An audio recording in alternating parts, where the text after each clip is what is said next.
कालिदास अपने ज्ञान की वजह से खुद को श्रेष्ठ समझने लगे थे। अब एक महिला ने तोड़ा ये घमंड। महाकवि कालिदास अत्यंत विद्वान थे, लेकिन एक समय ऐसा आया जब उन्हें अपने ज्ञान का घमंड हो गया। वे स्वयं को सबसे बुद्धिमान और श्रेष्ठ समझने लगे थे। एक दिन वे यात्रा पर निकले। रास्ते में उन्हें बहुत प्यास लगी। कुछ समय बाद वे एक गाँव पहुँचे। वहाँ उन्हें एक कुआं दिखाई दिया जहाँ एक महिला पानी भर रही थी। कालिदास ने उससे कहा, देवी, मुझे बहुत प्यास लगी है, कृपया मुझे पीने के लिए थोड़ा पानी दे दीजिए। स्त्री ने कालिदास को देखा और बोली, मैं आपको नहीं जानती, पहले अपना परिचय दीजिए, अभी पानी मिलेगा। अपने ज्ञान के घमंड में कालिदास ने अपना नाम नहीं बताया और बोले, मैं एक मेहमान हूँ। महिला बोली, यह उत्तर सही नहीं है। संसार में केवल दो ही मेहमान होते हैं, एक धन और दूसरा यौवन। गांव की उस स्त्री की ज्ञानपूर्ण बात सुनकर कालिदास आश्चर्यचकित हो गए। उन्होंने कहा, मैं सहनशील हूँ। महिला बोली, यह भी सही उत्तर नहीं है। संसार में केवल दो ही सहनशील होते हैं, एक यह धरती जो सबका बोझ उठाती है और दूसरे पेड़ जो पत्थर मारने पर भी फल ही देते हैं। अब कालिदास को लगने लगा कि यह स्त्री बहुत विद्वान है। उन्होंने फिर कहा, मैं हठी हूँ। महिला बोली, आप फिर गलत उत्तर दे रहे हैं। संसार में हठी भी केवल दो ही होते हैं, नाखून और बाल, जिन्हें बार बार काटने पर भी वे फिर से बढ़ जाते हैं।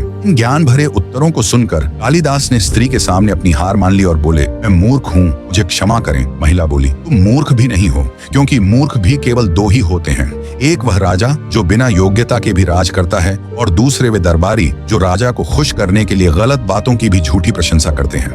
ये सुनकर कालिदास स्त्री के चरणों में गिर पड़े और पानी मांगने लगे। अभी महिला ने कहा, उठो पुत्र। कालिदास ने ऊपर देखा तो वहाँ माँ सरस्वती खड़ी थी। माता ने कहा, मुझे अपने ज्ञान का घमंड हो गया था, इसलिए तेरा घमंड तोड़ना पड़ा। कालिदास ने माँ से क्षमा मांगी और प्रण लिया कि वे अब कभी भी अपने ज्ञान का घमंड नहीं करेंगे।